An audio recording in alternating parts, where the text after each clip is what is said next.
it felt like years ago that we were talking about Soundscape, and I guess the whole idea of immersive in live environments. Like, do you want to like kind of sum up the last 5 years? Oh my God! And where we've got to? That's a really interesting question. You know, I mean, when I first experienced Soundscape, it was actually it was a production at the Opera House when I was working there, and Lyndon Terracini, who's the artistic director of Opera Australia, wanted to put a 120-piece orchestra into the 70-piece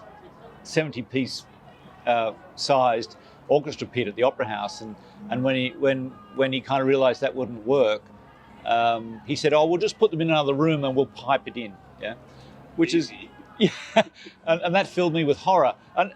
But I called Ralph Zulig from D&B and told him of the dilemma, and he said, "Do you trust me?" And I said, "Well, yes, I do."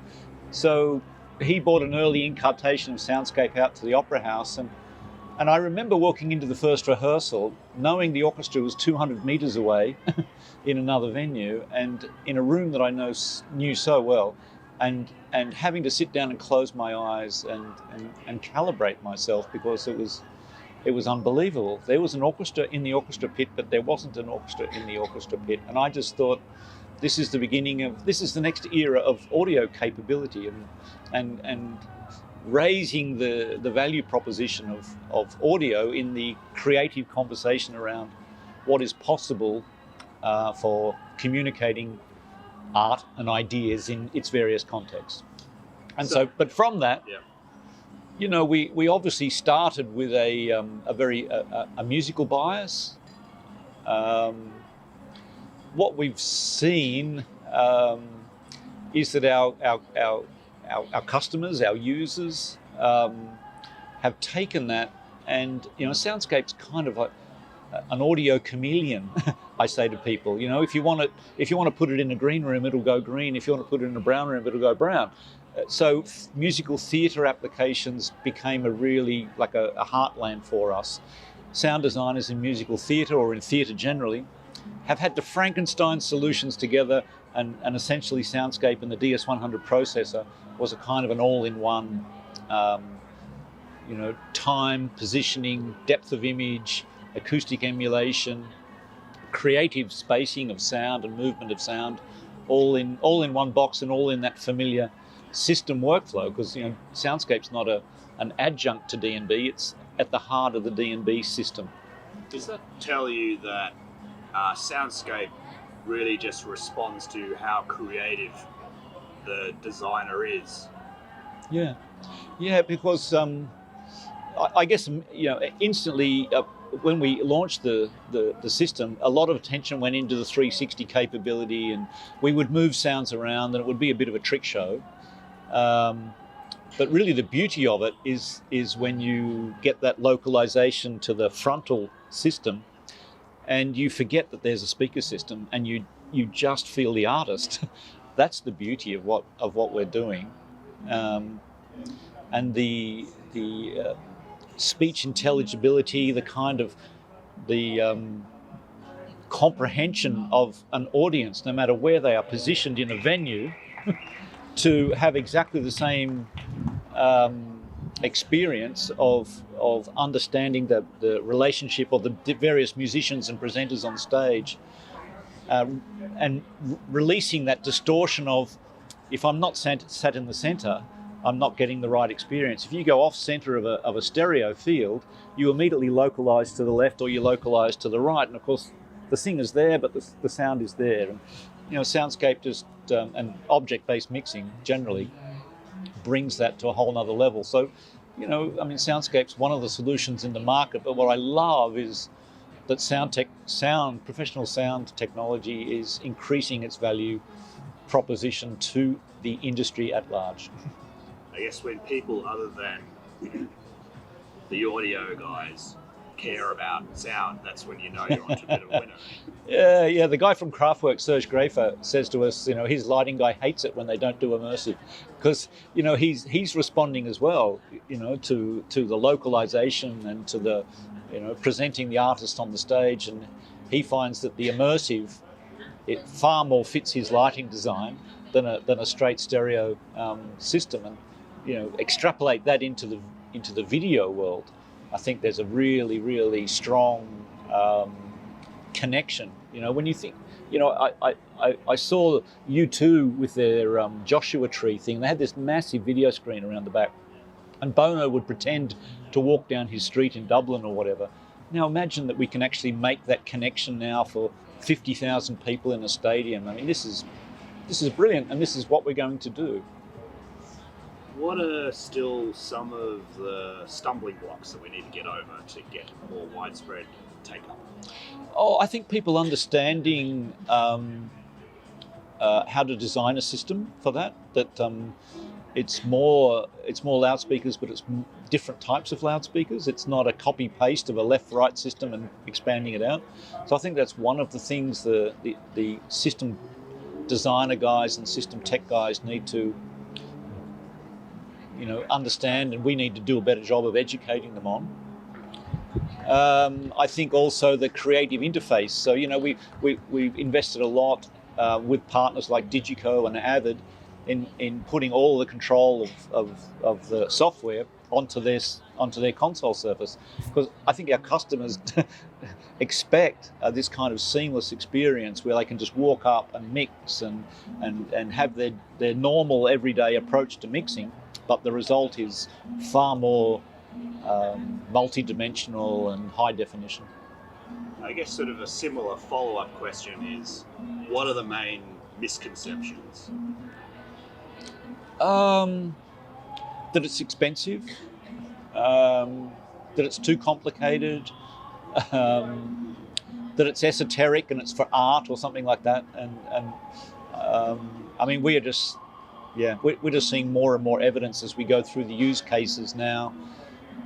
We've done things like we just toured Groove Armada through the UK, from venues of say 1,200 to venues of 6,000, and scaling that system on a night to night basis. And how's that possible? Well, that sounds like a big job. Yeah, it's a big job, but of course, like any system, you need to pre-plan it.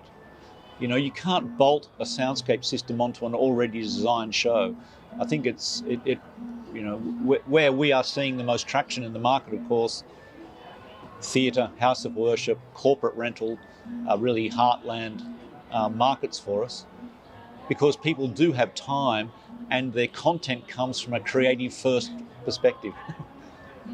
So the tools we need to provide, and we've just released a little while ago, is a planning tool within ArrayCalc. So ArrayCalc is how you plan your D&B system. If you can use ArrayCalc, you can use Soundscape. That's part of the philosophy of D&B always, is that it should be easy. And we've put a system in that now for verification of the quality of your soundscape experience. So we can kind of map a venue. It could be 200 people, it could be 20,000 people.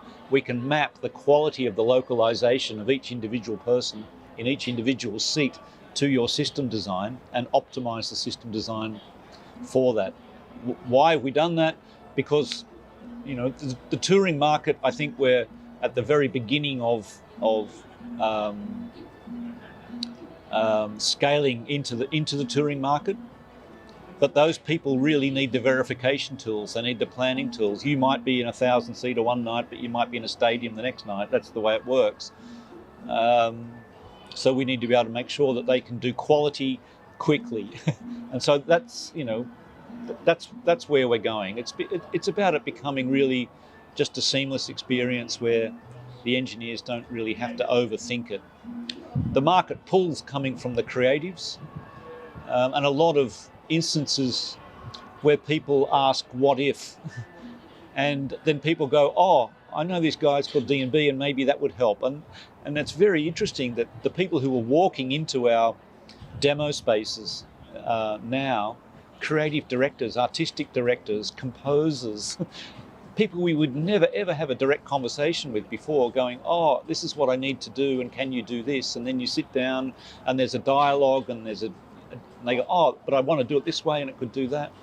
And that's so fucking interesting. Oh, And that's so interesting for us as an industry, that we're kind of going beyond the just the delivery of sound to the creation of something. And I guess just to follow on from that thought, as set designs become more sophisticated and large-scale LEDs everywhere and things are dropping and expanding and dynamic, like audio is expected to be integrated into that now, isn't it? Yeah. It needs to be completely seamless, so this kind of, we all want to create this seamless illusion for the audience, where the technology just disappears, it doesn't matter. So if we can be really part of connecting the audio experience to everything visual or movement orientated, that only helps the creative illusion. We need to keep pace with what is happening online. We need to keep pace with what is happening in the film world, etc., etc. People expect, have high expectations. I don't think we're putting the technology is not ahead of our audience's expectation. I actually think we're a little bit behind our audience's expectation.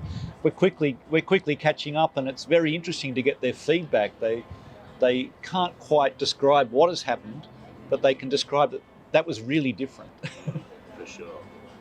I guess to wind up, slightly provocative question, but does it all this mean that the days of hanging 24J aside, and what does it mean for the rental guys and their stock, and are things changing on that front as far as the choice of loudspeaker cabinets we're buying? Well, that's a great question. Look, I think we're at the very beginning of a long road.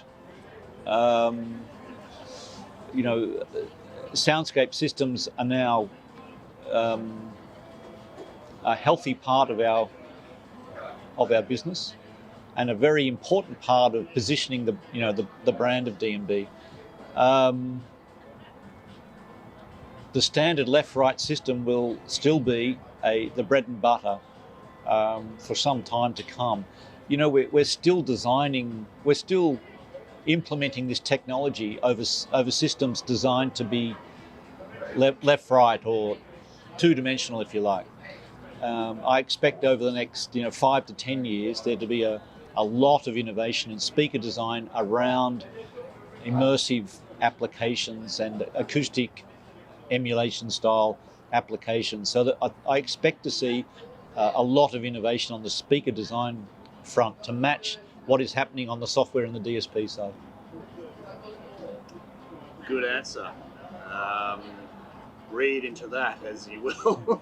So is what's coming up. Yeah, that's interesting. Yeah. No, but I mean, we can see that there are already companies doing that, but the vast majority of our business is selling into standardized production houses.